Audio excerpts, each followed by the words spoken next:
rather, yeah, these principles rather,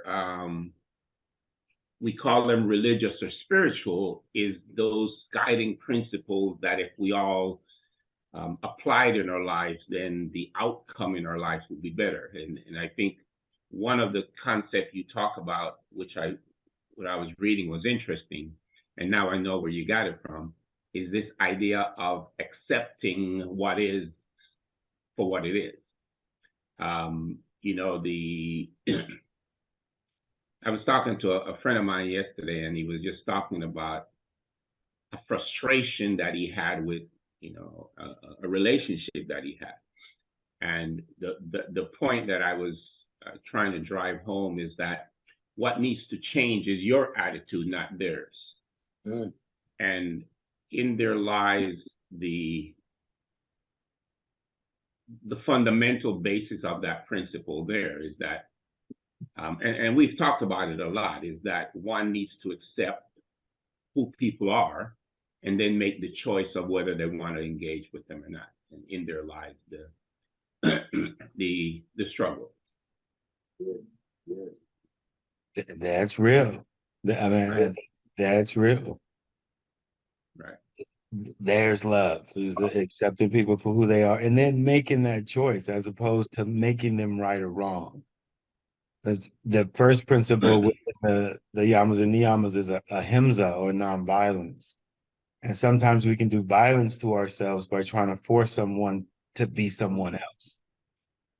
Correct, but I think one of the principle that maybe I look at it differently is not a question of whether making them right or wrong, is that you're recognizing the difference in your viewpoint. And I think maybe what you're saying is that we make choices based on how we see things, or we see things. So when we see someone and we accept what they are, we have a choice of embracing that behavior or rejecting that behavior. To your point, not defining it as wrong or wrong, just defining it as something I don't want to be part of. And I think for me, that's the difference, because there is a right or wrong. I'm sorry, that's a premise that I go back to, that there's a standard of right or wrong that is intrinsic in us. And yeah. Well, let's understand that I'm not saying that right or wrong does not exist. What I'm saying is that when we make something right or wrong, then it causes a upset within us, and even a false sense of security within us. Like, oh, that's right. That person is right based on my sense of things. And when we see someone is right now, I always go back to when I was doing the check cashing business, and I would see someone more as me as opposed to who they were. And so thereby they were right to me. And now they were right, I put down my guard and wasn't paying attention. When someone is just simply who they are, right now I can simply listen, be more curious, right? Because now I have to accept that I don't know. I can't be in that assumption. And that's usually that thing we make when we don't give something that chance, or that understanding, if you will. Like, everyone deserves to be listened to. But a lot of times we kind of jump to conclusions or jump to judgments, as opposed to recognize, like, no, that's just something that I don't want to deal with. And thereby it makes it whatever for me, not a right or wrong for all time. Correct, but even in harmony with what you just said, in that relationship, as you mentioned, when you fail to recognize them for who they are, you drop your guard and you then allow yourself to make decisions that is based on what you would like them to be, what you would hope them to be. You said they're me, so I know, and then you begin to make, and I would say, bad decisions. Right. You make bad decisions because now you're attributing to them qualities that are not there, that you blind yourself to that reality. And I think that's where we have to be careful in that, yes, we accept what they are, we embrace and accept what they are, but we don't say, okay, now I'm going to change that. I'm going to apply my value system on them and impose that on them, and that's going to create a wonderful change. And I think that's probably why you got out of the check cashing business, because you realize that if you stayed here, you're going to just kill yourself or destroy your own self-respect, your well-being, your financial basis, because you're trying to apply principles and people that they don't really want to embrace. It was a combination. I put my life together based on my assumptions of material things and what I thought people believed was cool. I had all of that cool stuff, if you will. And having it did not bring me happiness. And now, in the sense that I'm still trying to force this life, then I'm doing things that truly are against my spirit. And that check cashing business was something in that. And so it was like, it wasn't just the check cashing business. It was so much of my mindset that I really had to strip away my ego to get to a whole nother place. As I look around now, you was in that business, right? I literally put myself in a prison, bars and everything, sitting in that. When you think about it, Oh my God. It's because now, as I said, and I get to sit around these beautiful people and have these conversations, I'm surrounded by my own people. I'm even now surrounded by my family. I don't know, man. There's such a difference in the rewards I get today. What I thought back then. Absolutely. It's something about, so when we talk about the different like sources of information and the different things that come across our plate, and then you have to weigh how we did all these things factual. So it talks about during the age of Aquarius, it's people on an alignment, their work, if their work is not in alignment with their purpose, then it will cause them grief. Something I read, and I was like, all right, so I could be a person who ignores that and says, no, that ain't got nothing to do with that. Like, it's going maledictions befall us all, as it's true. Everybody can go through a drug trial. It don't matter if you working and having the best job ever one day, and then you can't. But I started looking at my own life and how things had changed when I got into a profession that felt good and felt selfless, although the money sucked when it started. You just got to put in the time. Like, teaching, education is not for somebody who's like, hey, I want to do this to make a lot of money. It's not. You can do it to make a difference, and you make a difference every single day. And if that's your litmus test, then you'll go home. Sometimes you'll be stressed, but you'll feel like you served, as if you're, whatever it is. Everybody is different, but I know me, I know my nature. So I could, before I was a person who would ignore those things and say, well, something outside of me is going to be able to make me feel better, something outside of me, because this is what I was taught. And I said, okay, I need to be patient and I need to wait. And then I was like, if you keep waiting on your deliverance, but you're not making the necessary changes to deliver yourself, then I'm doing myself a disservice by trying to do things other people's way to get to the way, which is loving myself. If I don't have no self-love, then how could I ever love anybody else? And that's what happens in those environments, like the check cashing place. People are dealing with so much that it's hard for them to love themselves. So they come into that room and they bring not bad or good, they bring negative energy into the place. And now we can have debates about theological debates or conversations about morality across the world and throughout time. But when we're talking about negative and positive, I don't think that has changed since Let There Be Light. I don't think negative and positive have changed. And they did, I saw something yesterday, this guy's name is Myron Golden. He was talking about this experiment that this scientist did with water. and he had two things of water, and on the petri dish, on one he wrote like positive words, and the other he wrote negative words, and he froze them. And the one that he froze with the negative words, it had all these like weird looking shapes and like stuff that when you look at it, it's not appeasing to the eye. And then the one with the positive words had all of these symmetrical, like, wow, you looking at this like, wow, look at this is beautiful. And he said, to his knowledge, water doesn't speak. But I don't know if water speaks. I can talk to water, but it never talks back.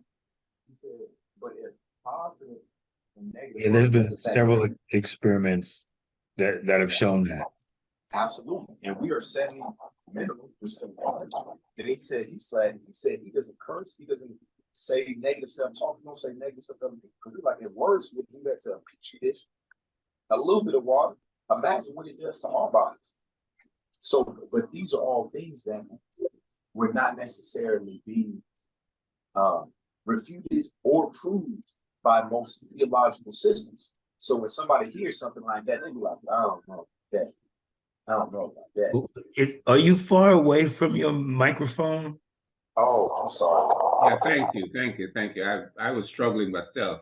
Okay, is that better now? Oh God, yeah. Oh, see, I'm thinking I'm talking through the headset and it's still picking up the phone microphone, which is in my pocket. So my apologies, brother. Oh, shit. So we were talking to your pocket? Get your hand on my pocket. Now I know why I didn't understand what you were saying. No, okay. But now I'm back. That's funny. I can make out moments. Yeah. Okay. Basically, I think the point of this is to really sort of find your positive vibration. Yes. Like when we say love of self, there's really beginning to understand what the self is. And so like I could see from my environment that I was vibrating negative, even though I might have felt in the sense that I was doing all the right things. But as I continue to look around in a prison cell and so on and so forth, I had to ask, is this what I really wanted for me? Is this, really what I consider positive because I own a business, because I'm doing what are so-called the right things? And so that, knowing thyself is a very hard thing. When you get that, it's not just simply me, it's also what is vibrating around me. What am I bringing in? And if I'm bringing in a bunch of negative people, if I'm trying to call in a bunch of negative people, then I have to ask myself where I'm standing.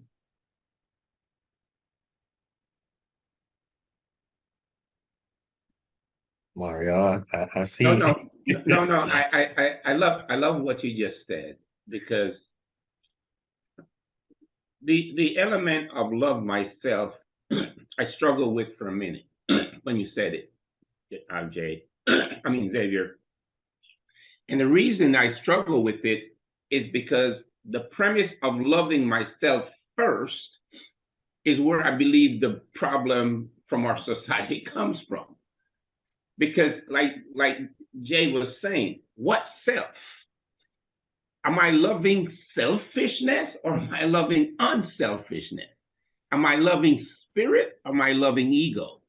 And that's why for me, that love of God more reflects the love of self, because we begin to show love of spirit, not love of ego. And I believe the world revolves around love of ego. And that's why people, when they talk about self-love, they're talking about ego, not. Yes. But the thing is, I appreciate about the good book is because it puts it in the right order. So the first commandment is love God. The second commandment is love other people like you love yourself. So this comes after that love of God, which is God. The love of God is an unselfish love. It's a completely unselfish love. It is the love of all living things, all living things. You can't be a person that say you love God and every 5 seconds, when you drive up the road, you go get your In-N-Out burger and you throw it out the window. So How you love God and you create and work with somebody else? Ain't them God's children too? Yeah, they made a mistake, but that don't mean they should have to clean up after you. This is our earth. All of us live here. I I say you agree, can't. but there's a lot of people that love themselves that do that very thing that you're talking about. Oh yeah, because it's not the order. Yeah. This is the beautiful thing about yoga is that what it teaches is that no side is going to be right in that. That some Mm. people can be lost in their understanding of God, no different than somebody could be lost in their sense of self. On both sides, people can be misguided if they don't see the combination of the two. In a sense that I'm not removed from God, and there becomes my fight with fundamentalism, is that when they begin to say that only they have, again, that system, that right system, then they basically say that other people have no right system. They have no connection. And in that, we can't meet each other. You're just automatically my enemy. As opposed to we are all fallen, if you will. Nobody is going to be perfect. And understanding that nobody is going to be perfect is always knowing that our mission is to be trying to be present, trying to be in that listening or in that acceptance. Because people can, again, even within yoga, they all light and love and everything's beautiful and so on and so forth, all the while spiritually bypassing someone's trauma. Like, you're just upset because you're holding on to that. You should just let that go and move with the flow and not really recognize that, wait. We all have things that we need to work on. Everyone has an ego. Everyone has a shadow, if you will. And it's really accepting those two still, that I have a spirit and I have an ego.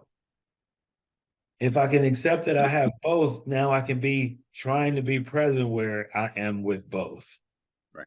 And not trying to act like somehow now I'm always without ego. Right. And that's the falsity you can see within people, again, wherever they may be on the spectrum. As a witness, I do believe I have the truth. No, but let me ask you this question. You talk about perfection, and I agree with you. Nobody is perfect, but does that mean nobody is right? And I think maybe I'm trying to understand whether that there's an alignment there or not. Well, see, here becomes the thing, right? And when we're saying right in this linear sense, right meaning that you are right for you and you are right for me. Everyone is right. And this is a point that you always make, is that, well, people can be misguided because they believe that they're right, Correct. And so everyone is right for them, and everybody is wrong for me. Like, no matter what, nobody is going to be right to me because I have my own perspective. And I think that this can be sometimes why we have arguments, is because we're trying to find what's right as opposed to understand someone's perspective. Let me see if I can understand where you're coming from so that we can now have a mind meld, so that we can now come together on meaning, as opposed to, no, you need to say just these words so that I feel that you are right. As opposed to, can we hunt for the meaning? That's true discussion, a dialogue, right? Again, is it not right that we all have our own perspective? But yeah, there's clearly a Bible principle that says, in a man's mind, everything he does is right. So I agree with you. That's the attitude we have. We walk around, as you like to say, we walk around in our misunderstanding. Okay. So the beauty of that, and the point I was driving to, is that I do believe that there is a perfection, or more important, a standard. And I always go back to that. There's the way. There's the way that when you look at even of those principles I was reading about this morning, it was about the way. It was about the way of life. The principles I read about yoga drove towards a lifestyle, not a practice. Okay, as I was reading these things, Yes. I go back to my value as a witness. To me, being a witness is a lifestyle. It's not a practice. It's Well- applying certain values and principles to guide my life. I believe that to be the case. Yeah. Well, so are you saying that people who have this lifestyle are not misguided? Have the lifestyle of love Of the and Jehovah's Witness? no, I don't believe they're misguided. No, because again, the question is Wait. I want to make sure we clear this up. I'm not saying that they are misguided. I'm saying that they can be misguided.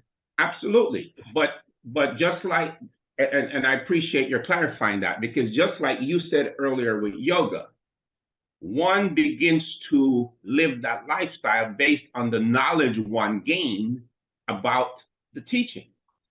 A lot of people, as a witness, as in yoga, they go in there and they half learn the stuff. And even in what I was reading, it said that people would, as you said earlier, apply things that's in their interest or that they understand well, and then ignore the rest. And that was one of the things that talked about progressing through the process. It says start with one, learn it, study it, apply it, and once you're good at it, then move on. Don't grab all of them at one time and then try to do them, because you're going to lead to half.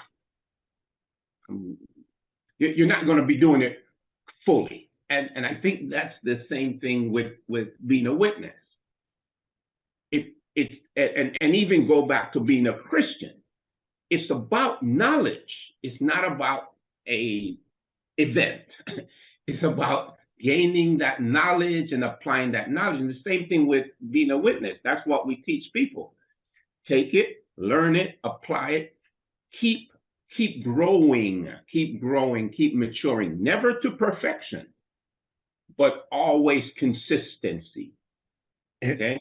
And understanding then, therefore, us is the definition of practice. Application means practice. Like, are you practicing your principles? Correct. And thereby, for me, that's why we're able to always have these conversations, because I can speak to you within your application or your practice and use that understanding to find that common ground. Some people, again, as you say, they don't practice. And so you as a Jehovah's Witness can find the love in the hearts of any man because you practice and constantly have to look at yourself, right? And now steady yourself in a way to, okay, and that takes compassion, right, to be able to stop and no longer, in a sense, judge, but to listen. Yeah. And it takes reflection too, because when you, I learned something recently where it said, my nature, it said, when I'm at my best, when I'm at peace, I am like water and I'm a reflection of those around me. When I'm at peace, I don't stir stuff up in people. Mario, you have a nature that has been refined by your application and your knowledge, but also your life experience has made you a person that can relate to people across a variety of things. You understand what the brother who's drinking away his sorrows is going through. You can give him not just some biblical counsel, but understanding, because you got the knowledge and the wisdom. You're like, no, I know what it's like to be stressed out about work and go have me a couple too many drinks and then got to go do a report. Like, you know what that's like. You also know what it's like to deal with stress in your marriage. Even when you doing everything right, you bringing home all the bacon, taking care of the kids, going to the meetings, all that, and still dealing with some chaos. You understand that you got to bring that peace. So when you talking to somebody, it doesn't matter from their standpoint from which they're coming from. You not talking to them as if they don't know what they're talking about, because the human experience is older than theology. people was having issues with their mates before these faith systems existed. And that's the space and the place to which you communicate from. Some people don't do that. I had a conversation with Wesley, just checking on him, just reaching out and checking on him. And it's without fail, every time I reach out to him, it don't matter if it was 4 years ago, 5 years ago, he going through this Job trial, and he waiting on this at the end. And I said, bro, it's okay. Like, you can have a little piece. Joy, thank you for saying please, but we don't have any kombucha. You see what she done turned my daughter into? She said she wants some kombucha. But Continue, Jay.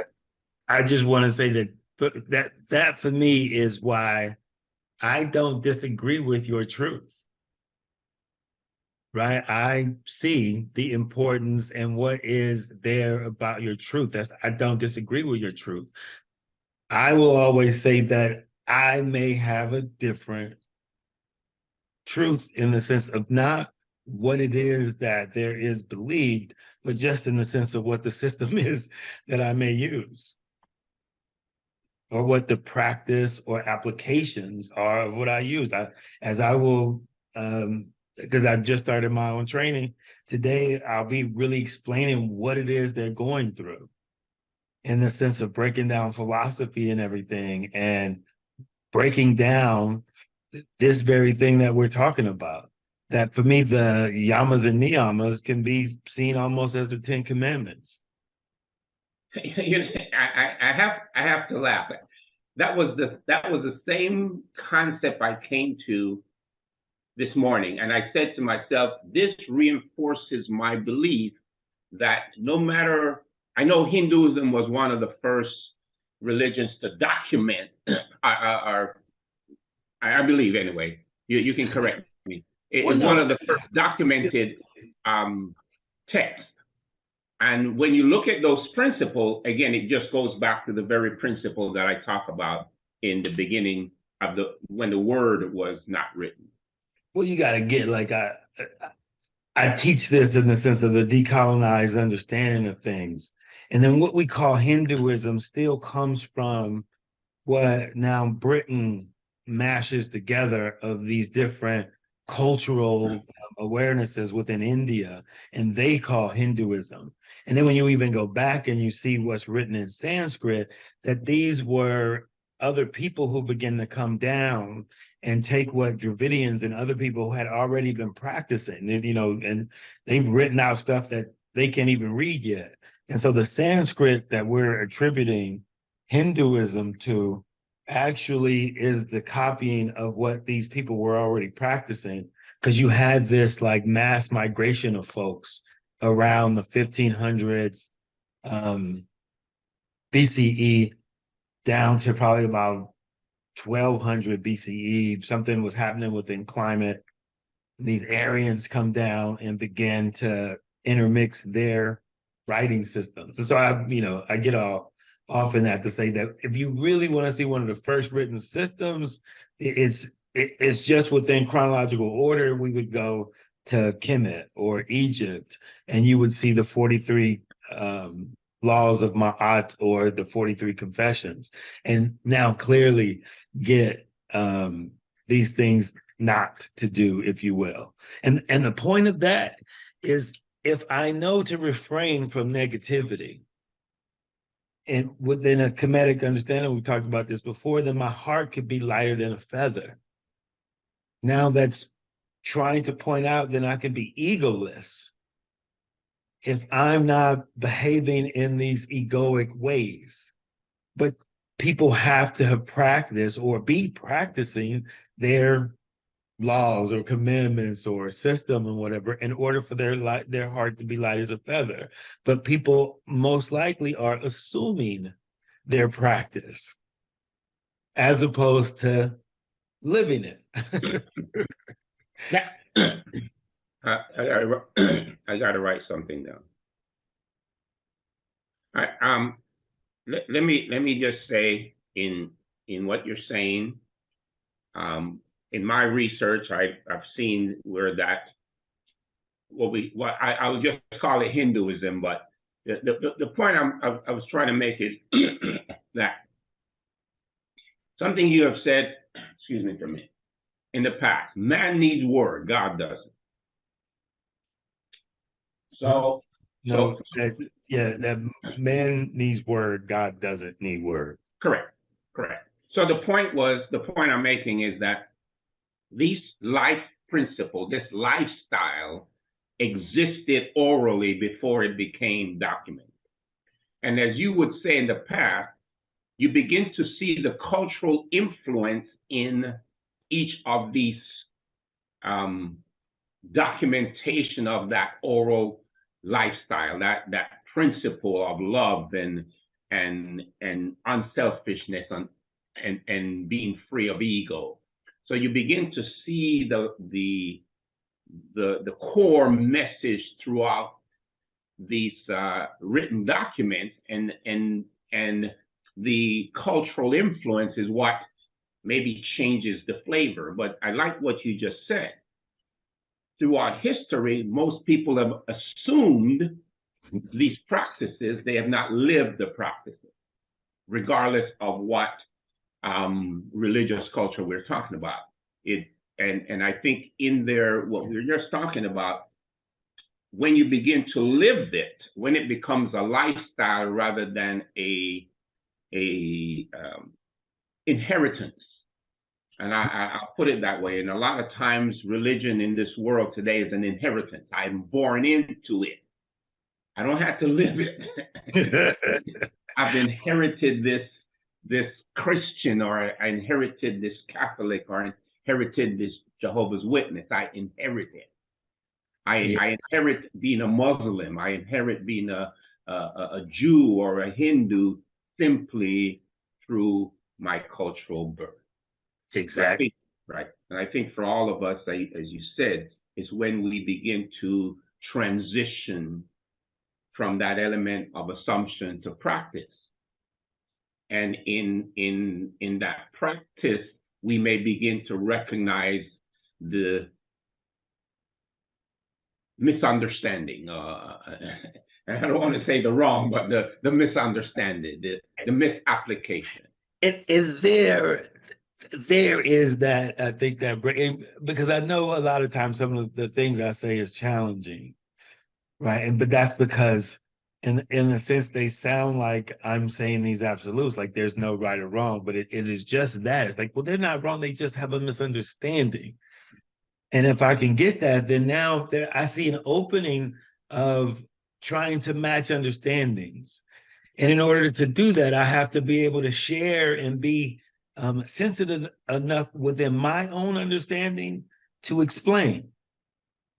To now share, like, yeah, they wouldn't know because they're not in my head. And if you're not in my head, then I owe you. I have that love of you in that sense to now explain it as opposed to assume you know. I'm gonna give you a recent example of an experience I had that talks to what you're saying. I was in Florida with my dad's, and I was having a conversation with my aunt. Her and her husband are Christians, and he teaches and all this, and so they were just having a discussion, and she said to me, "You guys don't believe in Jesus, right?" And I said, "Oh, no, that's not true." And I began to explain to her what our belief was. You should have said, which Jesus? White Jesus or black Jesus? I'll just play. Keep going. I did not go that route, Xavier, because she was black, so I understand that she was worshiping the white Jesus. So no. Anyway. And that's how we get distracted. But I was having this discussion with her, and I explained to her, and then she asked me some other question, and I explained to her, and we had a really nice conversation. And the point was, as I shared with her, I said, you see, we're having a conversation. We're having an exchange of information. We're both explaining to each other the reason for our faith, what our faith's based on. We're not here arguing about who is right or wrong. I'm not questioning, because she talked about the Trinity, and I said, well, there's a reason I don't believe in the Trinity, and and I went down the process, and I just explained to her. I never challenged her and told her she shouldn't believe in the Trinity. To your point I made, I just said, this is why I don't. This is the reason for the approach that I take. And I think at the end of the day, we had a great conversation, and he said something to me that was like, his point was, I teach all of this, And the interesting thing that I didn't ask him, but I was just going to say, do you believe that the scripture says that there could be misunderstanding, there could be false teaching? Okay? Because in effect, he was saying, because I teach it, then it's right. Mhm. And again, I didn't go there to, I didn't go to say start arguing with him or fighting with him about it, but it was an interesting point. It was an interesting point.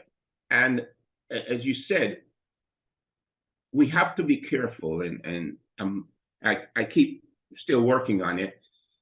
We have to be careful that we don't allow others' conviction in their view to irritate us. Mhm. Okay, we have to make sure that, just like we have a conviction in what we believe, that person is entitled to their conviction. And as you said, having an opportunity to dialogue about it is important. But what becomes frustrating is when the individual is not willing to dialogue about it. Is they're, as you said, we don't want to listen. We just want to speak. And whenever we're speaking, we're not learning. We're simply regurgitating things that we could have a misunderstanding. And I think it was an interesting experience with them, because at the end he says, what they don't like about my sister, which is also a witness, is that she opens the Bible and starts pounding them with it. as opposed to, as we said, it's like, here's the Bible principle, you're wrong, and I can show it to you, as opposed to say, okay, how did you come to that conclusion? Is that, what is that based on? And as I was sharing with them my history, my research on the Trinity and how it came about, their perspective is not that. They just believe that's a teaching that they were given.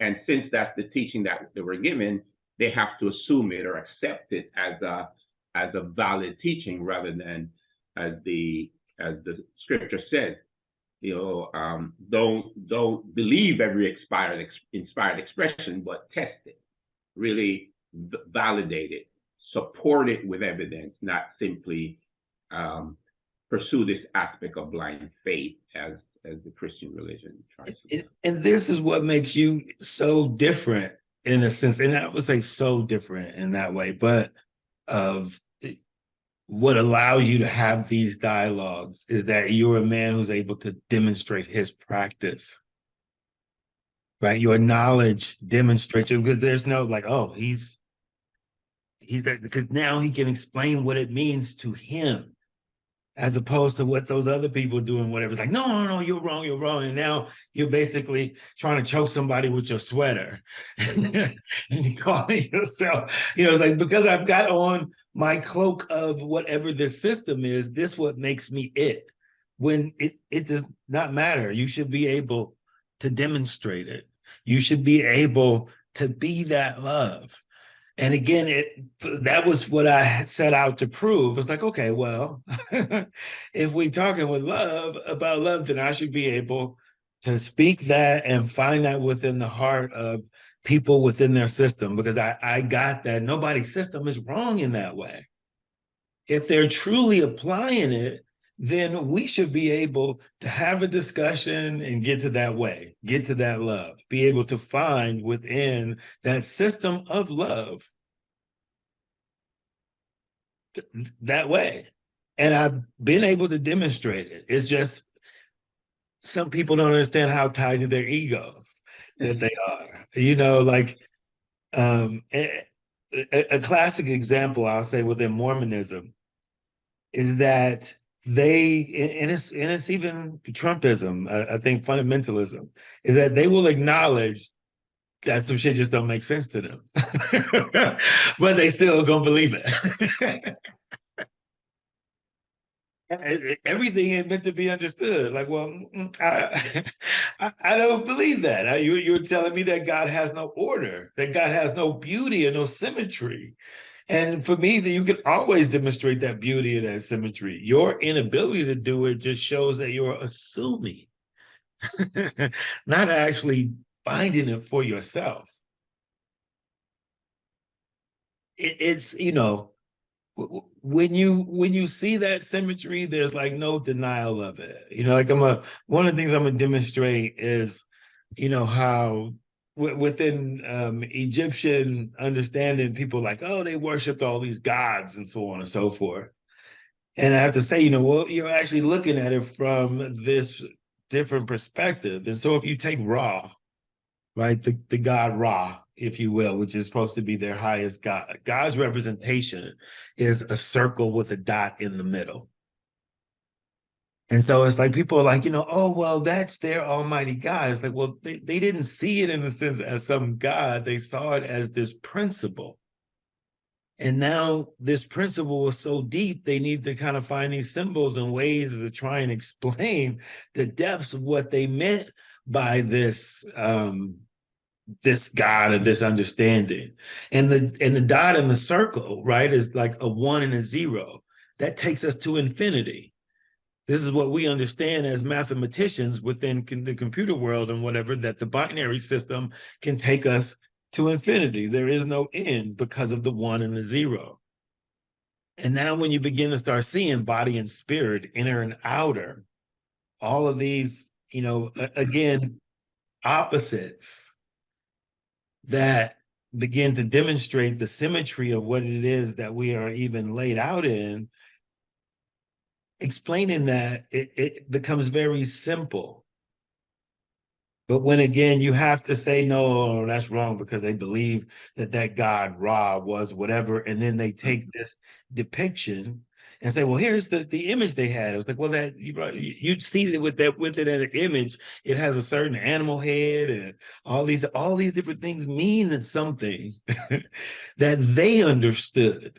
And if you're not going to listen to them, really get into their understanding of it, and you're just simply applying your view of how you see God, then you're always going to see them as wrong people.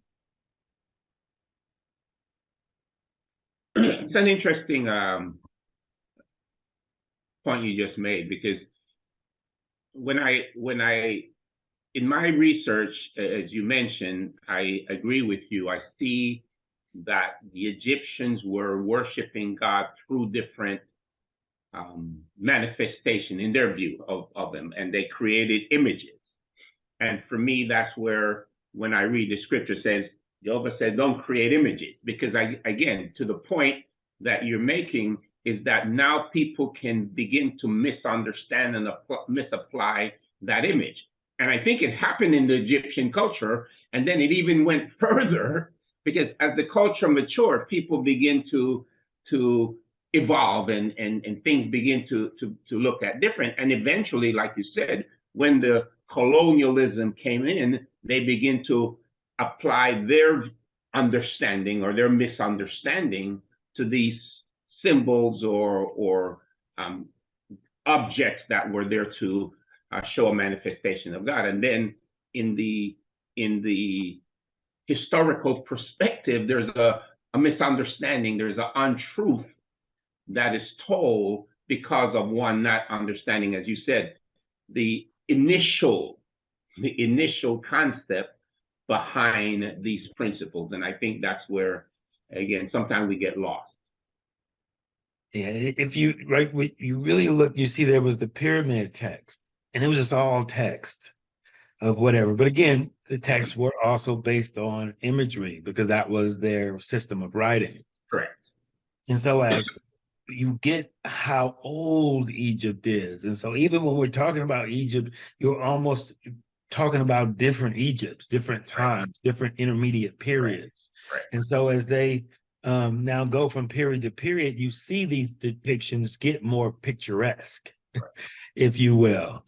And that imagery begins to get perverted, and you begin to see the fight between the king and the priests, if you will, over this. But when you know that it was a mystery system, and so you weren't necessarily supposed to be looking at those pictures if you had not been indoctrinated or initiated into what this stuff meant. Right? As a layman, you were going to get it wrong because it was too deep. And that's the point of a mystery system, is that, well, you're going to be looking at it from just this two-dimensional way as opposed to this three-dimensional way. And I think for me, that's where we've sort of missed things, is that we look at things as this kind of flat, right, wrong view, as opposed to, well, let me look a little bit deeper. Let me, again, I'll even point out my own, I almost want to say bullshit, but it is sort of true in my rejection to say like all Christianity was BS.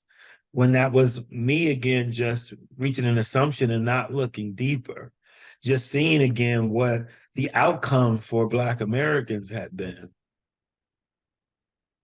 Right. Right. Xavier, you still there? You're quiet. I'm gonna.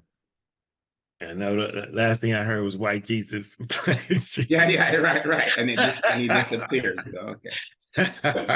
But I think I think the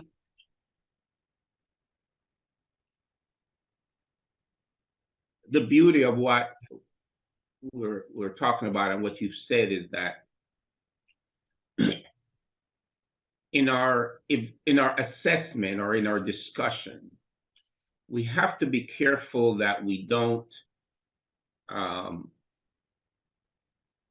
hear with a biased perspective or with a judgment viewpoint. And most of the time when we listen in judgment, not in understanding. And it's a difficult thing not to do because, again, whatever we're hearing, we're generally bouncing it off of what we understand. And then we begin to immediately go into that mode of rejection. Oh, wait, whoops, I can't, whoops. And at the end of the day, the discussion end up one of defense. Matter of fact, I was talking to someone last night, talking to a young man last night, and he was telling me what was going on in his life, and I was explaining to him what he needed to do. And he won't even listen. Every time I say something, he gets in his defense posture to defend what he's telling me. And what I'm telling you, what he's telling me, I'm saying is BS. Okay. And I didn't quite say that, but I challenged him. I said, I want you to step back and listen to what you're saying without the bias in which you're saying it. Hear yourself, because I think that's where a lot of people don't hear themselves. Okay, because they're not listening to what they're saying; they're just talking.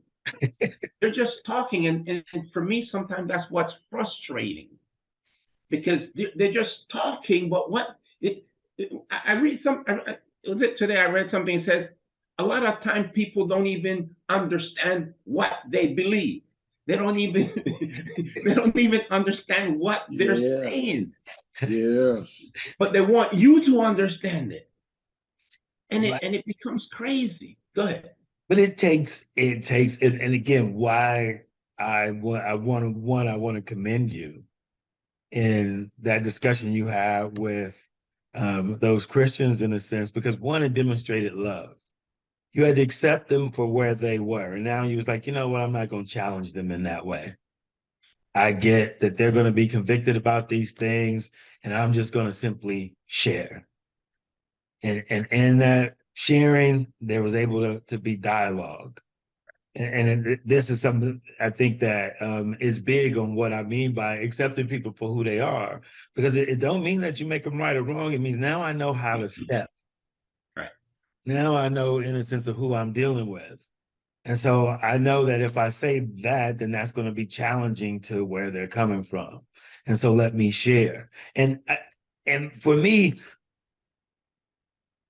what I do in the sense of when I see someone dealing in foolishness is I discuss my own foolishness. And as I share my foolishness, then that may help someone else begin to hear their own.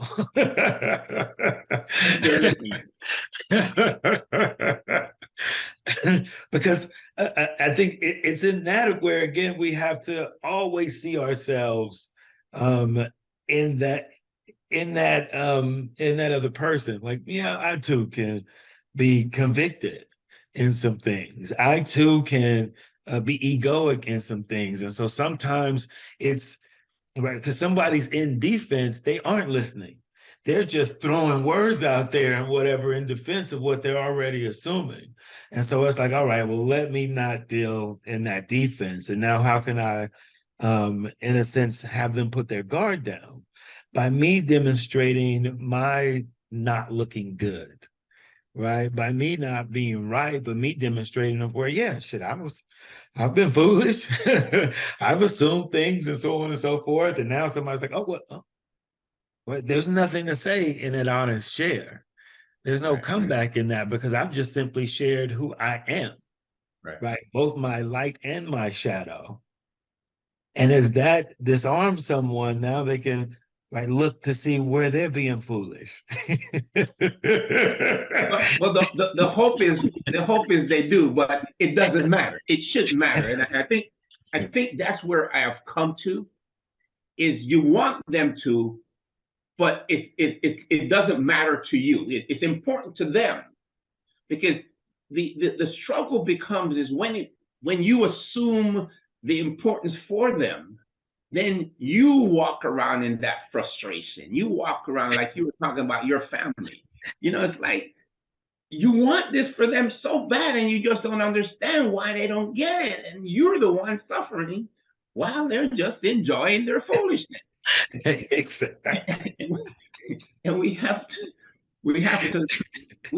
sometimes accept the fact that we have to let people do their foolishness. Right. It for me, there we come all the way back in for a circle. Like, there's no right or wrong. Everybody gets to choose their foolishness. And in a sense, I think as a Jehovah Witness, as a yogi, in the sense of what we say our duty is to be warriors against foolishness. But it don't mean to attack it. It means to be able to lovingly point it out. Right. But in order for me to lovingly point out foolishness, I have to be compassionate enough to recognize it in myself. Right. And when I can recognize it in myself, then I can like not again suffer or catch myself suffering because of someone else's foolishness and now laugh. Now kind of feel like, oh shit, like here I am in my foolishness. Right. And being that warrior for it is always, I think, of why it's important for us to share.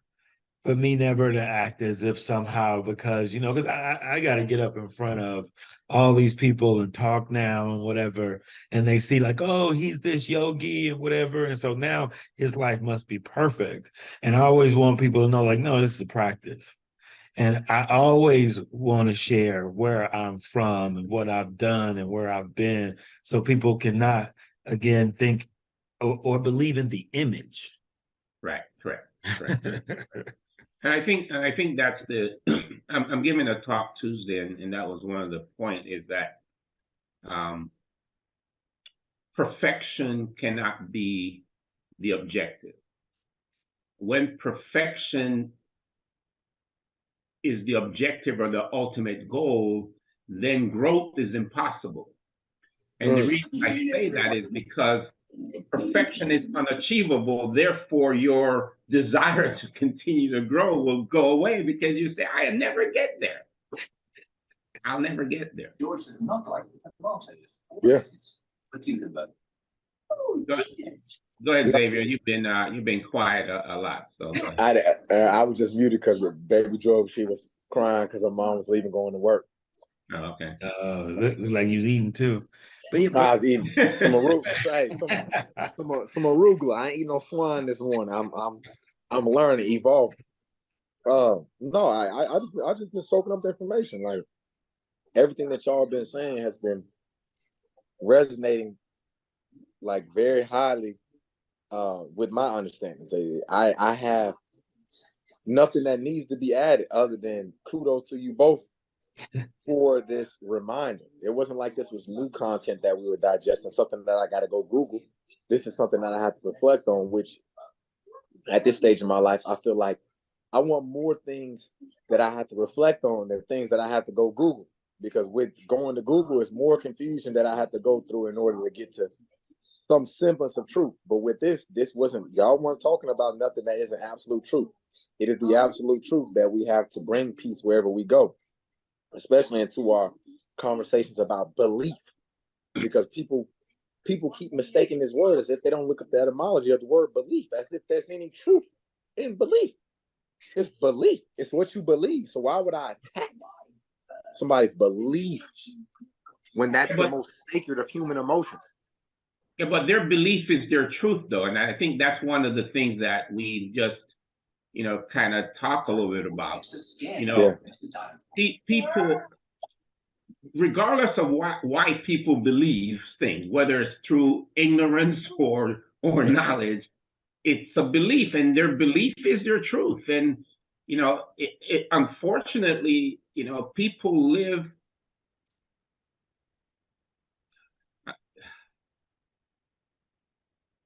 People live misguided by their truth, and we see it every day.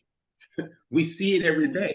So to the point that you're making, yeah, belief is one of these things that we were talking about. Is your belief ego-driven, or is your belief spirit-driven? Is your belief based on knowledge of, and I'll use the term self, or is your belief based on knowledge of selfishness? Okay. I'm gonna read something, and again, because I'm gonna be giving this talk today either way. And so what I teach my students is there's a difference between belief and knowledge. And so, like, Mario, like what I respect about you is that you convert your belief to knowledge.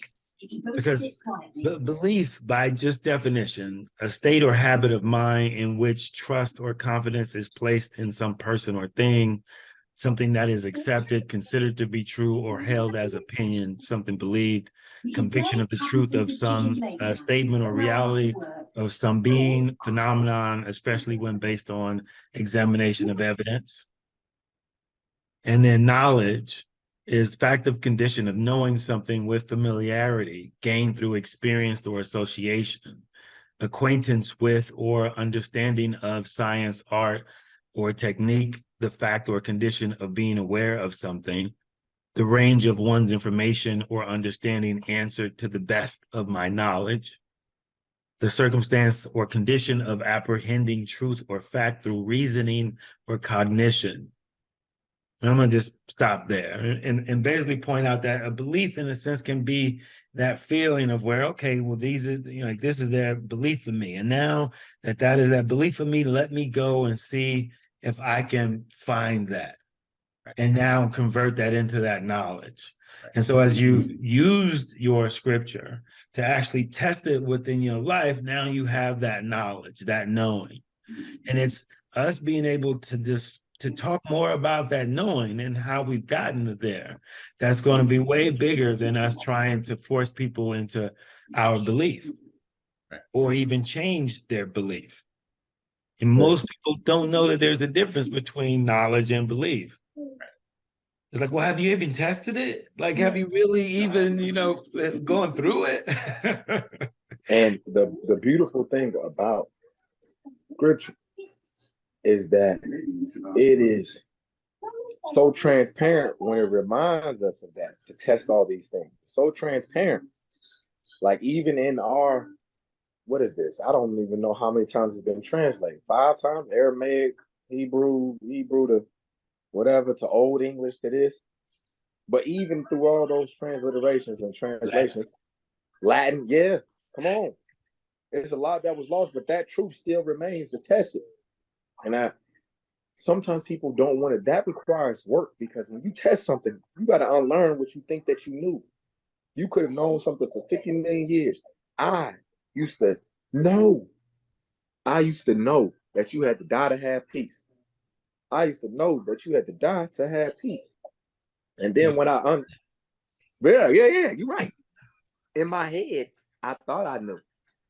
But when I had to unlearn that, and I realized that, hey, you can, but that was me misinterpreting the text, because the text said that you could have a spiritual paradise. And I belonged to a faith system that was conditioned to not conditioned, but it was to train you how to do that. Every meeting I went to is training you how to have a spiritual paradise today. How to have it today. And then some people don't realize when they got it. They think that it ain't snakes in the Garden of Eden. It's a snake right there in the Garden of Eden. Come on. This is paradise, right? It's a representation of ego. Right. Matter of fact, it's interesting. There was a topic the other day that I thought was in our Bible reading. It talked about the peace of God versus the peace from the world. Mm. And I thought that was an interesting point, because they both point to peace, but differently. You see, that peace of God, you can have that peace of God now in this world full of turmoil, full of confusion, full of anger and all the stuff. You can still have that peace of God, that paradisic condition today, if you look at it from that standpoint. But a lot of time we talk about peace from the world, and that depends on what country you're from, what viewpoint you want. It has so many different conditions. The peace of God does, and that's the beautiful thing that I. Yeah. Yes. There again is spirit and ego. Right? The difference between rewarding my ego or my desires. And there becomes, taken back to a yogic understanding, is that it's for us to tame those desires. And the reason why we need to tame those desires is so that we can heighten that spirit. Right? My food can tamp down my spirit. My sex can tamp down my spirit. My drug take, all these outward things can distract me from my spirit. And so if I can now begin to find ways to practice moderation within my systems of pleasure, then I can heighten that system of spiritual pleasure, if you will. And that spiritual pleasure of, contributing to someone else's smile is way bigger than contributing to my pocket. Come on. Right. Or to my smile. Even simpler, to my smile. I find greater joy in getting someone to smile than to walk around smiling. Yeah. It's this book that I read called The Prophet. It's like a book of poems. Khalil something is his last name. But he had this one passage where it's talking about giving. And so he says, some people receive joy from the joy of giving. They receive joy from it, and they receive their reward in full. And then some people receive pain from the pain of giving. They receive pain from it. They give out of their pain. And then some people give out of their ignorance. They don't even know. And I told Anisha, I said, when we were sitting there talking, I said it could be. I said, remember that one time we went out somewhere, and my wife, she thought she was tipping like $15, but she had $100 bill that was in the stack. So she had tipped the girl like $116. We didn't know till we got home. I said that was us blessing somebody out of our ignorance. We didn't. That was our surplus. Now we didn't. We were gonna take that and go spend it on something frivolous. Our bills was paid. Our needs were met. But this sister, she might have been going through whatever, and we were used to be able to bless her in our ignorance. We was like, dang, that's $100. Like, we laughing about it because we like, it ain't no way to go get it back. But at the same time, imagine that other girl. Now, we didn't receive no joy because we didn't know we did it. We didn't do it consciously. Conscious giving is when you, yeah. And then some people give out of their pain. They're like, they give to their kids, whatever, like, all right, I'm gonna hurt myself to help them. But the man, they ain't gonna learn this lesson, and it's just gonna be a whole nother, it'd be a whole. And I'm like, oh, how simple that scripture. It is better to give than receive. If you just focus on that antidote instead of trying to process our ignorant filled minds, because there's a lot of ignorance in the human condition until we unlearn a lot of the stuff that we think we knew. But if you just abandon all that and just follow that text, better to give and receive. That's a simple way of saying just give. And then the others, I was talking with my mother and I said, hey, mom and dad, I have to commend y'all.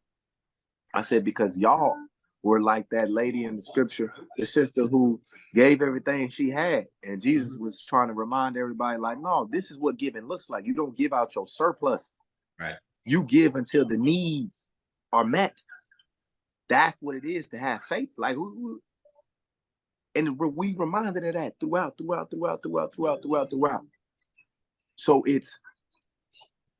it makes me have so much gratitude that I no longer look at those powerful sayings in a linear way. I'm like, no, that ain't telling me to give 10%. That ain't telling me to give 15%. That ain't telling me to pay all my bills and then look at what I got left over and decide that's how much I'm going to give. I'm going to give 10% of that. No, it's not a mathematical equation. Say your prayer, do your meditation, talk to your spouse, and then give what y'all feel, what y'all can live with. That's what you give. And I've noticed that every time when it was like I didn't even check, I didn't pay nobody, I didn't give Caesar his due first. I just was like, my brother needs help. Let me drive and go help. I got $20 in the tank. And I get there and it says 0 miles in the gas, 0 miles in the tank. And I drive all the way from LA back to the IE. Now that's, somebody could tell you that's ignorance. But I done did it too many times and seen it too many times to be like, no, that's how you walk on water. I'm like, hey, God, I'm doing this to help one of your children. Help me get home to mine. And every time, without fail, make it home. So I'm like, that I didn't need a book to tell me that. I needed actual faith and real practice to tell me that. And a lot of times people have this, they think that faith is something that exists outside of a person. We know faith without works is dead, but faith is not the same as your works. Faith is something internal. It's a feeling that you have. It's a conviction. And these conversations that I have with y'all always strengthen my faith. I can tell in my life when it's, because it's been what, a month since we had our fellowship, and it I ain't gonna say it takes a toll.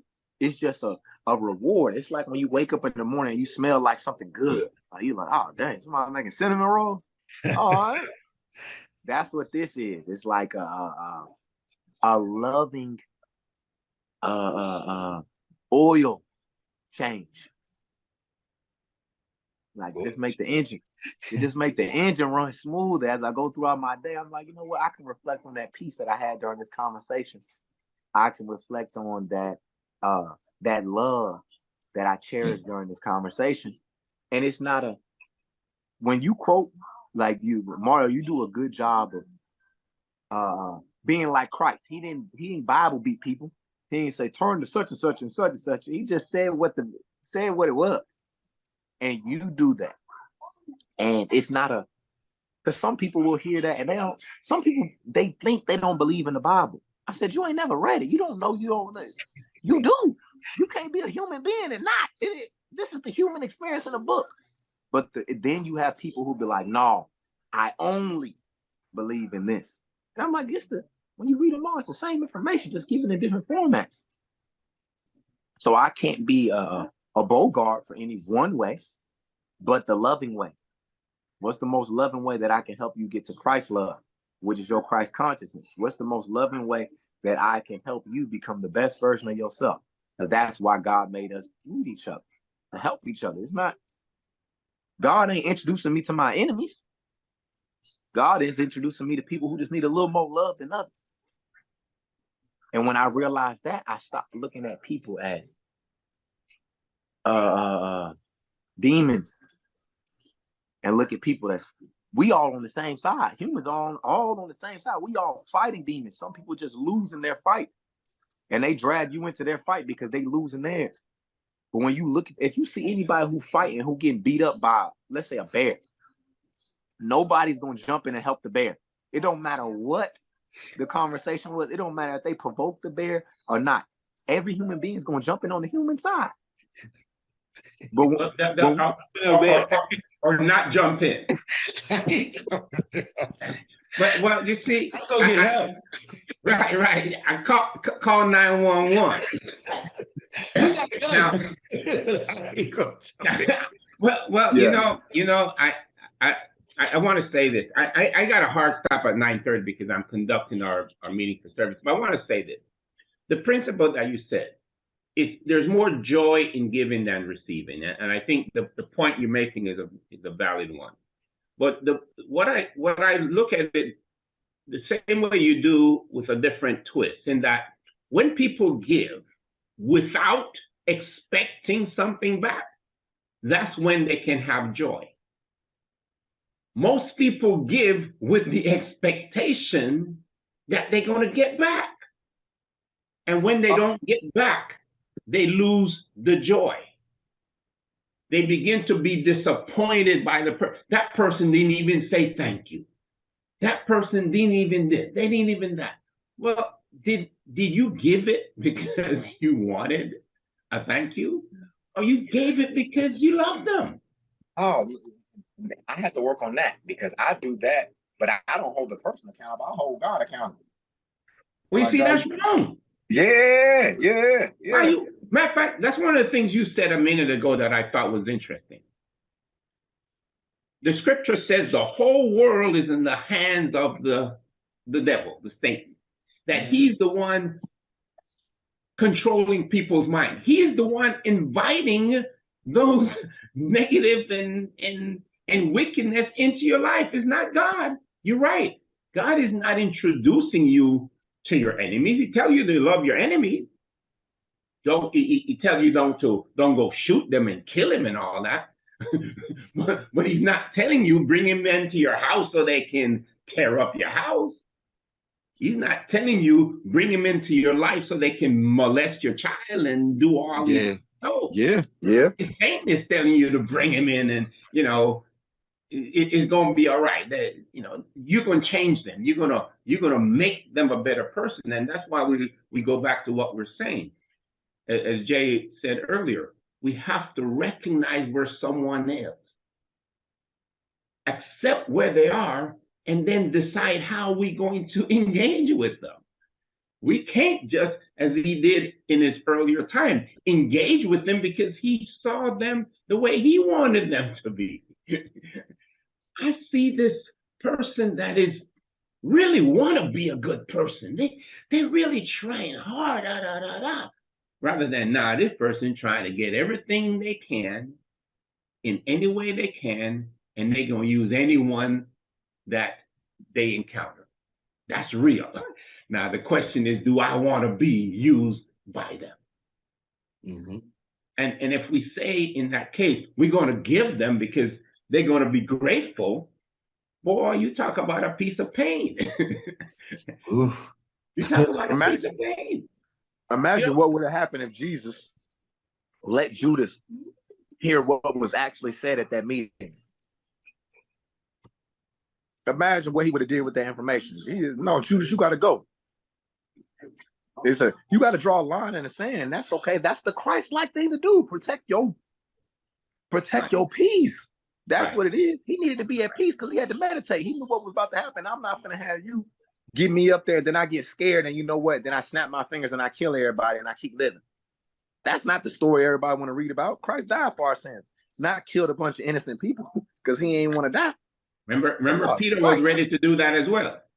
Peter was ready to take the sword and let's take care of this. He just missed. Peter just had bad aim. He tried to chop dude's head off and hit his ear. Think about how close you was.